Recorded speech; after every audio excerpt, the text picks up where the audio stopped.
Hello everyone, welcome to think IAS PCS. आज हम बात करने जा रहे हैं वो 5 मोस्ट इंपॉर्टेंट टॉपिक्स के बारे में जो आपके पॉलिटी से रिलेटेड है। देखो, हर साल यूपीएससी हो चाहे स्टेट पीसीएस हो, पॉलिटी में अगर यूपीएससी है तो उसमें अप्रॉक्स 10 टू 12 क्वेश्चन पॉलिटी से आते हैं। अगर स्टेट पीसीएस की बात करें, चलो यूपी पीसीएस की ही बात कर लेते हैं, तो उसमें अप्रॉक्स 18 टू 20 क्वेश्चन पॉलिटी से रहता है। ठीक है, ज़्यादा भी हो सकता है बट इतना तो रहता ही है। और यूपीएससी में 10 टू 12 क्वेश्चन पॉलिटी से आता है, चाहे करंट अफेयर्स में कोई टॉपिक अगर इंपॉर्टेंट है वहाँ से आता है, नहीं तो स्टैटिक से क्वेश्चन पूछा जाता है। तो आप ये जो टॉपिक्स मैं आपको बताने जा रही हूँ, जो 5 टॉपिक्स के बारे में बात करने जा रहे हैं, ये आप अपने प्रीलिम से पहले तो स्किप नहीं कर सकते। जो इस बार 2025 में प्रीलिम्स देने जा रहे हैं, उनके रिवीजन का सीक्वेंस हो सकता है, बट आगे आने वाले एस्पिरेंट्स के लिए ये जो टॉपिक्स हैं, ये बहुत ज़्यादा हाई यील्डिंग टॉपिक्स भी हैं और इनसे मार्क्स भी मिलते हैं और इनसे क्वेश्चंस तो आते ही आते हैं। अब ये यूपीएससी एस्पिरेंट्स के लिए इंपॉर्टेंट है और स्टेट पीसीएस के लिए भी। अब इसमें फेवरेट टॉपिक्स को मैंने पिकअप करा है यूपीएससी के, कुछ नए भी हो सकते हैं बट बेसिकली पुराने ही टॉपिक्स है, बट हमेशा ही ट्रेंड में रहते हैं। तो अगर आप चैनल पे नए हैं तो हमारे चैनल को सब्सक्राइब कर लीजिएगा, लाइक करिएगा इस वीडियो को और कमेंट में अपना फीडबैक मुझे ज़रूर दे करके जाइएगा। That is the only source of motivation for me. तो ये मैंने टॉपिक्स के बारे में बात करी है एंड में कि आप किस तरीके से टॉपिक, आपका फोकस एरिया क्या होना चाहिए उस टॉपिक में। सबसे पहले मैं आपको यही बताऊंगी कि कौन कौन से टॉपिक्स आपके लिए इंपॉर्टेंट है। ठीक है, पॉलिटी के 5 इंपॉर्टेंट टॉपिक्स, देखो मैं उठाने को 10 उठा लेती, 15 उठा लेती, बट ये सबसे ज़्यादा इंपॉर्टेंट है। ठीक है, और अभी टाइम जो 2025 वाले एस्पिरेंट्स के लिए, उसे ये रिवीजन की सीक्वेंस के तरह से यूज कर सकते हैं। चलो, पॉलिटी के 5 मोस्ट इंपॉर्टेंट टॉपिक्स के बारे में बात करते हैं। ये हाई यील्डिंग टॉपिक्स है। Coming on to the first topic, that is the fundamental rights.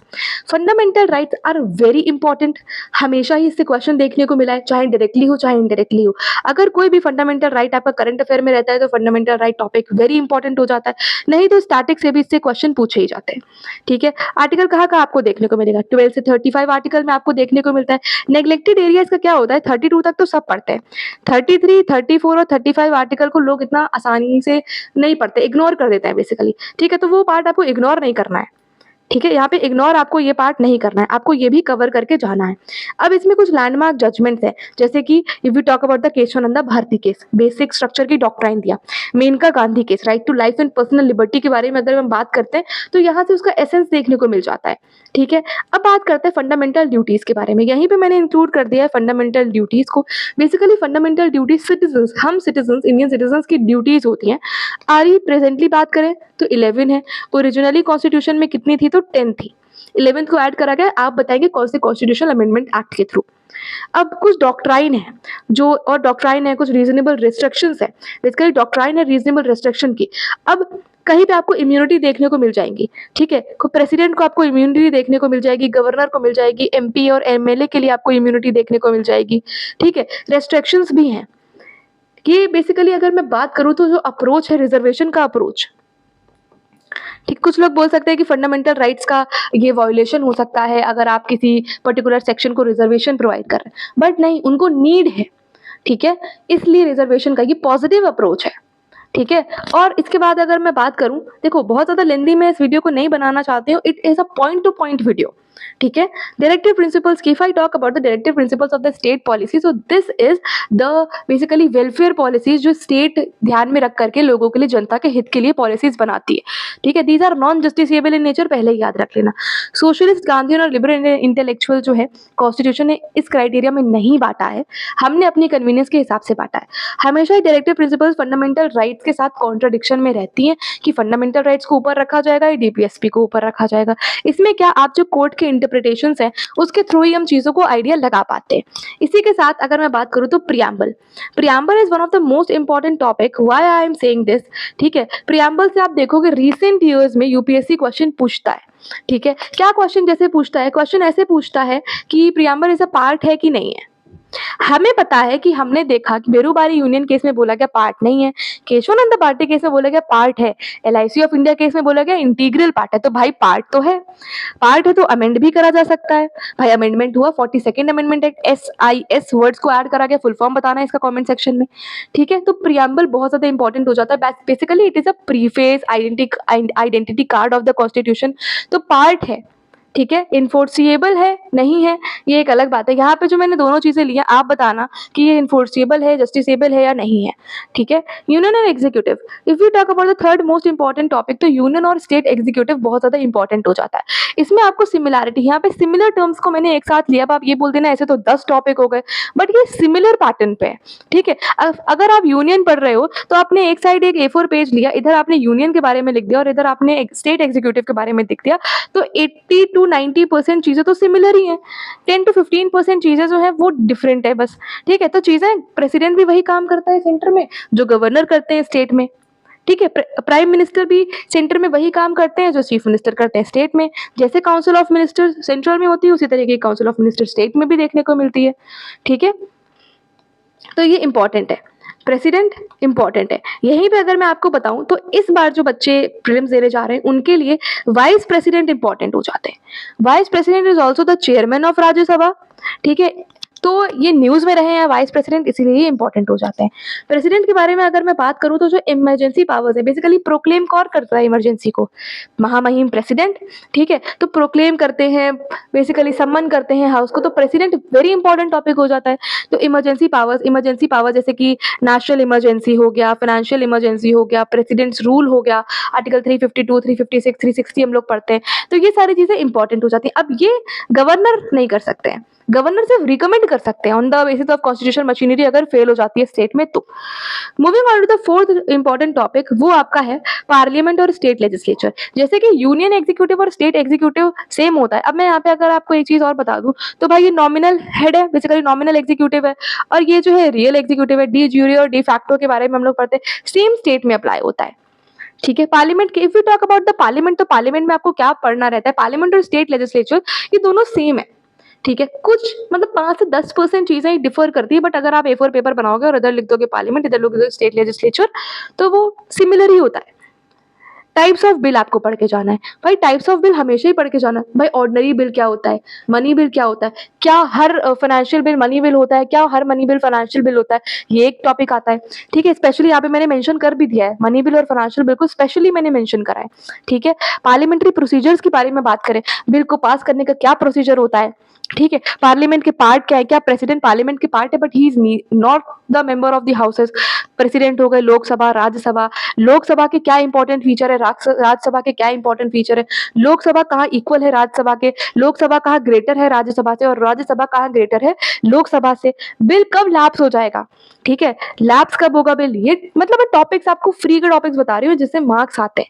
UPSC इनसे क्वेश्चन पूछता है कि मार्क्स इनसे बन जाता है, और क्वेश्चन हमेशा पूछता है यूपीएससी, और इनसे ये इजी मार्क्स है, ठीक है। तो लोकसभा के में बिल कब लैप्स हो जाएगा, क्या ओरिजिन हुआ है बिल लोकसभा में और राज्यसभा में नहीं पहुंचा है, तो फिर अगर बिल यहाँ पे ओरिजिनेट हो रहा है, लोकसभा डिसॉल्व हो गई, ये तो परमानेंट हाउस है बट लोकसभा डिसॉल्व हो गई, देन व्हाट विल हैपन, ठीक है। तो बिल डिसॉल्व हो जाएगा, बिल मतलब सॉरी बिल लैप्स हो जाएगा, लोकसभा डिसॉल्व हो गई है तो बिल लैप्स हो जाएगा। मैंने आपको जब मैं उड़ान बुकलेट पढ़ा रही हूँ तो मैंने उसमें बताया लोकसभा में पाप लगा हुआ है, ठीक है। लोकसभा में पाप, अगर कोई भी बिल लोकसभा के पास आ गया भाई और लोकसभा डिसॉल्व हो गई है, बिल लैप्स हो जाएगा।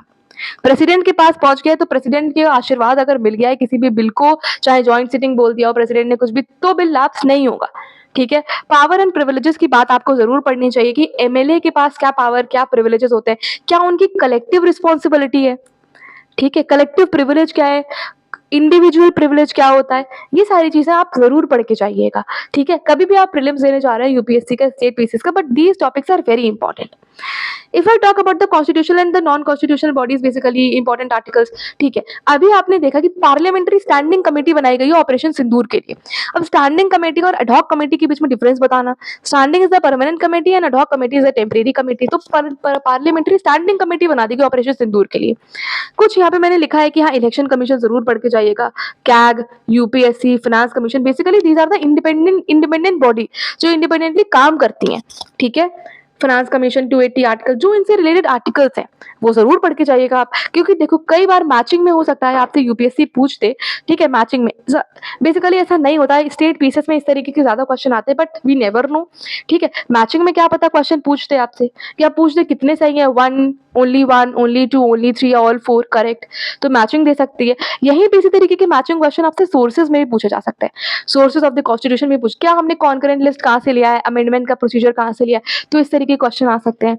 इनकी इंडिपेंडेंस पे हमें क्या चीज़ करनी चाहिए, जैसे कि अगर मैं बात करूँ तो अपॉइंट कर सकता है कौन, प्रेसिडेंट, बट रिमूव कौन कर सकता, सॉरी, अपॉइंट करेंगे गवर्नर, रिमूव कौन कर सकता है, प्रेसिडेंट, तो इनकी इंडिपेंडेंस की बात होती है यहाँ पे, ठीक है। स्टेट पब्लिक सर्विस कमीशन की अगर मेंबर्स की मैं बात करूँ तो अपॉइंट करते हैं गवर्नर, बट रिमूव करने की अगर मैं बात करूँ तो प्रेसिडेंट के पास पावर है रिमूव करने की, नहीं तो स्टेट के पास फुल अथॉरिटी आ जाए, कभी भी वो चाहेगा हटाएगा, कभी भी वो चाहेगा अपॉइंट कर देगा, ठीक है। तो ये तो मोस्ट इंपॉर्टेंट टॉपिक्स है, but I want to include some more topics, ठीक है, जैसे कि जो मैं खुद से यहाँ पे अपनी एनालिसिस के हिसाब से इंक्लूड करना चाहूँगी, that is Panchayati Raj.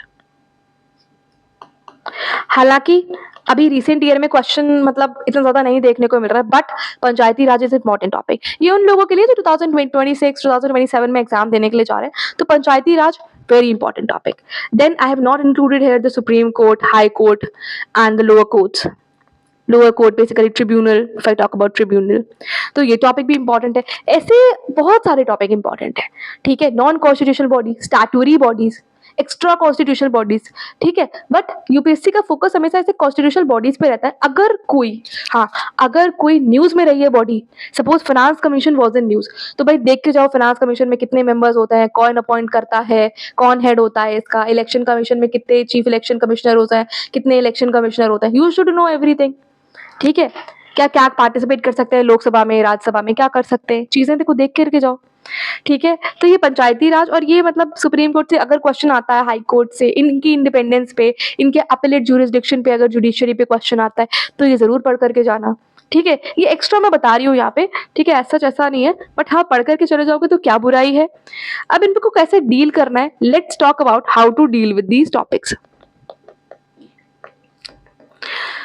Fundamental rights और ड्यूटीज के बारे में बात करूं तो देखो, की फंडामेंटल राइट्स अगर है तो इक्वालिटी बिफोर लॉ, मतलब बेसिकली राइट टू इक्वालिटी के बारे में बात कर रहे हैं। अगर राइट टू इक्वालिटी वाले जो 14 से लेकर के 18 आर्टिकल तक, तो वो न्यूज में रहते हैं, ठीक है। अनटचेबिलिटी, ठीक, बट आर्टिकल 14 ज्यादा इंपॉर्टेंट हो जाता है यहाँ पे, मतलब ज्यादा इंपॉर्टेंस ले लेता है उनसे, ठीक। आर्टिकल 19 जो हमको 6 बेसिकली फ्रीडम प्रोवाइड करता है, 6 फ्रीडम प्रोवाइड करते हैं, speech, assembly, roaming here and there in the country, basically roaming can reside in the country, ठीक है, freely movement in the country. Article 21, this is very important, very very important. Article 21, right to life and personal liberty. ऐसे बहुत सारे important है, ठीक है, आप पूरे ही देख लोगे 12 to 35 जो आर्टिकल्स है वो बहुत इंपॉर्टेंट है। फंडामेंटल राइट्स तो मोस्ट इंपॉर्टेंट है, बट यहाँ पे कुछ मैंने आर्टिकल्स ले लिए। कॉन्स्टिट्यूशनल रेमेडीज के बारे में बात करता है आर्टिकल 32, क्योंकि जो डॉक्टर अंबेडकर है, बाबा साहब भीमराव अंबेडकर, उन्होंने इसको heart and soul of the constitution बोला है। कई लोग कंफ्यूज हो जाते हैं कि आप प्रियम्बल को बोला heart and soul of the constitution, नहीं, अगर आप डॉक्टर अंबेडकर की बात करते हैं तो उन्होंने आर्टिकल 32 को बोला है constitutional remedies, right to constitutional remedies वाले को heart and soul of the constitution. Important concepts पे अगर मैं बात करूं फंडामेंटल राइट्स पे, तो रीजनेबल रिस्ट्रिक्शंस कहाँ कहाँ पे लग सकता है, डॉक्ट्राइन ऑफ इक्लिप्स क्या बात करता है, क्या जुडिशियल रिव्यू हो सकता है, ऑब्वियसली हो सकता है। उसके बाद फंडामेंटल ड्यूटीज 11 इन नंबर है, 51A आर्टिकल में है, एंड ओरिजिनली 10 थी, अब 11 है। टीपीएसपी एंड प्रियम्बल के बारे में, भाई की वर्ड्स पे फोकस करना है हमें प्रियम्बल पे, जैसे कि sovereign, socialist, secular, democratic, Republic, ये सारे कीवर्ड्स है, इनका मतलब हमें पता हो रहा है। जब मैंने प्रियम्बल पढ़ाया था, इन वर्ड्स का एक एक शब्द का मतलब मैंने आपको समझाया था वहां पे, ठीक है। जस्टिस, लिबर्टी, इक्वालिटी, फ्रैटर्निटी, पहली बात तो जस्टिस का आइडिया कहाँ से लिया, लिबर्टी, फ्रैटर्निटी का आइडिया हमने कहाँ से लिया, ये भी हमें पता होने चाहिए। टीपीएसपी की कैटेगरीज के बारे में वी शुड नो कि सोशलिस्ट में कौन कौन से आर्टिकल्स आते हैं, गांधीयन में कौन कौन से आर्टिकल्स आते हैं, लिबरल इंटेलेक्चुअल में किस तरीके की ड्यूटीज आती हैं, ठीक है। तो ये जरूर पढ़ करके जाना। अब जैसे आर्टिकल 40 में ऑर्गेनाइजेशन ऑफ विलेज पंचायत की बात करी गई है, तो गांधीयन में इसी तरीके की आपको दिखेगा कि क्या बोलते हैं, पंचायती राज, लोकल लेवल गवर्नमेंट पे इंटॉक्सिकेंट्स का प्रोहिबिशन, स्लॉटर ऑफ काउज को रोकने की बात करी जा रही है। सोशलिस्ट तो सोशल वर्क को बुलाएगा, जैसे कि equal pay for equal work, right to work, ये सारी चीजों की बात करेगा। लिबरल इंटेलेक्चुअल में आर्टिकल 44 की बात करता है, यूनिफॉर्म सिविल कोड, अभी रिसेंट में रहा है यूनिफॉर्म सिविल कोड, 1-1.5 साल के अंदर जरूर पढ़ के जाना। डीपीएसपी भाई नॉट जस्टिसेबल होती है, बट फंडामेंटल राइट्स जस्टिसेबल है, ठीक है। यूनियन और स्टेट एग्जीक्यूटिव की बात करूँ तो प्रेसिडेंट वेरी इंपॉर्टेंट, साथ-साथ कहीं पे इस साल के लिए vice president very important, vice president important हो जाते हैं। भाई हमें पता है president head of the state है, ठीक है, डी ज्यूरे है, नॉमिनल एग्जीक्यूटिव है, इमरजेंसी पावर्स है इनके पास 352 आर्टिकल, 356, 360, वीटो पावर्स है, ठीक है, जैसे कि absolute veto, suspensive veto, pocket veto. हमें पता है इंडिया में क्वालिफाइड वीटो नहीं है। किसको पता है क्वालिफाइड वीटो? बताओ ज़रा मुझे कमेंट सेक्शन में। देन प्राइम मिनिस्टर जैसे कि स्टेट में आपके चीफ मिनिस्टर काम करते हैं, प्रेसिडेंट जैसे कि आपके स्टेट में गवर्नर काम करते हैं, सिमिलर ऊपर मैं बात करके आई हूँ इस बारे में, ठीक है। अभी डी फैक्टो रूलर है रियल एग्जीक्यूटिव, बेसिकली ये लिंक का काम करते हैं प्रेसिडेंट और काउंसिल ऑफ मिनिस्टर्स के बीच में। काउंसिल ऑफ मिनिस्टर्स की एडवाइस के बिना प्रेसिडेंट कुछ काम नहीं कर सकते हैं, ठीक है। गवर्नर सिमिलर पावर्स है स्टेट लेवल पे जैसे कि प्रेसिडेंट के पास है। देन डिस्क्रिशनरी पावर्स, इनकी जो भी प्रेसिडेंट की भी और गवर्नर की भी डिस्क्रिशनरी पावर्स इंपॉर्टेंट है। पार्लियामेंट और स्टेट लेजिस्लेचर, पार्लियामेंट और स्टेट लेजिस्लेचर बहुत ज़्यादा इंपॉर्टेंट टॉपिक होता है क्योंकि इससे क्वेश्चंस अधिकतर बनते हैं, मतलब अब 1-2 क्वेश्चंस तो मिल ही जाते हैं आपको। फिर लोकसभा, राज्यसभा वेरी इंपॉर्टेंट, ठीक है। लोकसभा में क्या-क्या चीज़ें हैं, कितनी सीट्स हैं, कब बिल पास होगा, किसमें पावर ज़्यादा है लोकसभा के पास, ठीक है। मनी बिल कहाँ इंट्रोड्यूस हो सकता है, देखो यहाँ पे साफ लिख दिया है मैंने, वैसे तो money bill can only be introduced in Lok Sabha. Rajya Sabha के पास नेग्लिजिबल पावर्स है मनी बिल को लेकर के। ऑर्डिनरी बिल आप किसी भी हाउस में कर सकते हैं। प्राइवेट मेंबर्स बिल, ठीक है, प्राइवेट मेंबर बिल जो कि मिनिस्टर नहीं होता उसको प्राइवेट मेंबर बोलते हैं। फिर सेशंस इन द हाउस की बात कर ले, budget session, monsoon session, winter session. Budget session वही स्टार्टिंग है फरवरी वाले एरिया में होता है, मॉनसून वही आपको जुलाई अगस्त में देखने को मिल जाएगा, विंटर दिसंबर में, ठीक है। फिर कोरम 1/10 ऑफ कोरम की बात करते हैं, 0 आवर, क्वेश्चन आवर की बात करते हैं। तो ये आपको सीक्वेंस भी पता होना चाहिए एक तरीके से कि पहले क्या होता है, फिर बाद में फिर क्या होता है, बेसिकली कब मोशन होता है। अब मोशंस की अगर मैं बात करूँ, ठीक है, आप बेसिकली हाँ, मैं मोशंस की बात कर रहे हैं। कौन सा मोशन? नो कॉन्फिडेंस मोशन, ठीक है। कब कब करा जाता है? सरकार गिरने की बेसिकली बात होती है इसमें, ठीक है। Important committees, if I talk about the important committees तो जैसे पब्लिक अकाउंट्स कमिटी, पैक है, कैग इसके फ्रेंड है। एस्टीमेट कमेटी वेरी इंपॉर्टेंट, ठीक है। ये 2 कमिटीज़ तो बहुत ज़्यादा इंपॉर्टेंट होती है। इसमें कितने मेंबर होते हैं और इसमें से अगर मान लो किसी में 30 मेंबर हैं, तो क्या इसमें से कितने मेंबर लोकसभा से आ रहे हैं, कितने मेंबर राज्यसभा से आ रहे हैं? This is important. Constitutional bodies के बारे में बात करूँ, तो constitutional bodies basically election commission जैसे कि, ठीक है, इसका काम क्या होता है? कंडक्ट कराना free and fair elections. CAG article 148 ये ऑडिट करता है बेसिकली। ये पैक का, पब्लिक अकाउंट्स कमेटी का फ्रेंड एंड फिलोसोफर है, ठीक है। Finance commission basically distribution of taxes के बारे में बात करती है, स्टेट में और सेंट्रल में किस तरीके से डिस्ट्रीब्यूट होंगे टैक्सेस, ठीक है। देन यूपीएससी जिसकी आप तैयारी कर रहे हैं, यूनियन पब्लिक सर्विस कमीशन, ये रिक्रूट करने के लिए होती है सिविल सर्वेंट्स को। क्या कितनी इंडिपेंडेंस है इसकी, ठीक है, कितनी इंडिपेंडेंस है, इसकी पावर्स डिफाइंड है कॉन्स्टिट्यूशन में या नहीं है, ये सब पढ़ना रहता है।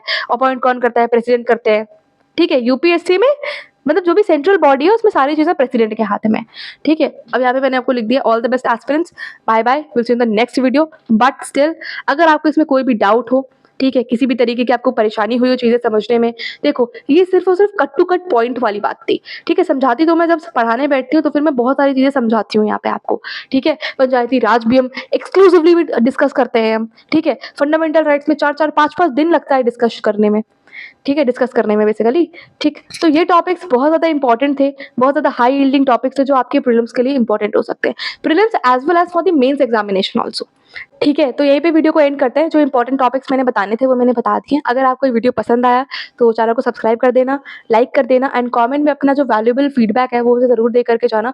Will see in the next video, bye bye, all the best.